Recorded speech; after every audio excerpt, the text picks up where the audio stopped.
realistically, I want to listen from you boys. Where do you think a new coach bounce will end up? We can't be worse than 8th. We should have just kept Ten Hag at that point. I think top 4 is still very much achievable with so much hierarchy that's going on here and there. And November is still not too late. I think we play one more game, so 12 games. 12 out of 38 is what, like 30% of the season is done. Yeah, 1/3. Less than 1/3, and we've seen Tuchel come in at the same time and done wonders.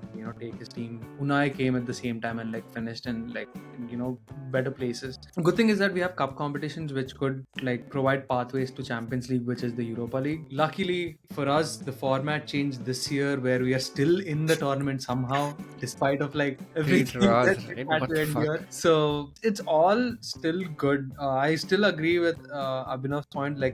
On a grand scheme of things, the season's right off. But if you give Amorim specific targets that hey, Europa League, you can't fumble the bag.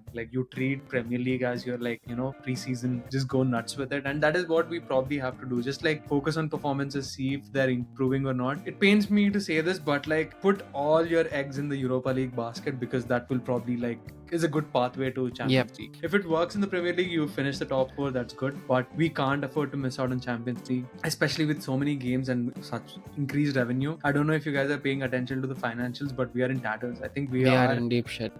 in red line for FFP. So I don't think there is going to be more signings unless we sell players. Selling players, we have to sell homegrown players. So maybe Rashford. It's kind of hard. All the math becomes very fuzzy at that point. So I think the targets have to be very clear that go all in on Europa League or finish in top 4, whichever more works. But this is it. Fuck the cups. I can't believe I'm saying this, but fuck the cups. These are the two most important things that we need. And 3 it's very trophies much, in 3 seasons now, I think. I don't think it's hard. I really don't think it's hard, given how claustrophobic the table is right now. If we would have won today, we would have been in touching distance.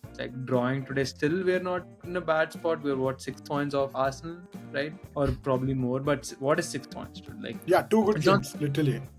It's just 2 good games, and Villa is dropping at the same time. Nottingham Forest will start dropping at some point. Brighton. There are things, and we need one big win. If Amorim comes back, and there are going to be, we have to play Arsenal, we have to play City. We are playing what? Ipswich, Everton, Arsenal, Forest, City. First 5 games for Amorim. So that is really good first 2 games to start off with, and a really good third game in my opinion, because we can see, and Arsenal, Nottingham Forest, City, they're all sitting in the top half of the table. If we can get decent results in those ones, anything can happen. How many points do you think we should aim for from the first 15? I don't want to play this game, bro. Never insult when we do this. No comments. I'm not playing this game. I'll take all right. whatever. Fair. I respect that. All right. I think enough talk for United. All 3 of us have covered all aspects. And I think the funniest thing is we will all be watching our first game together on 24th November. Yes. Oh yeah, that'll be crazy, dude. That will be awesome. New Amorim era. Yes. And imagine Kieran McKenna trashing us. Nah. That will be awesome. We cross couple of oceans and do multi-layers only to see McKenna ball just going nuts. Yeah, that'll be nuts.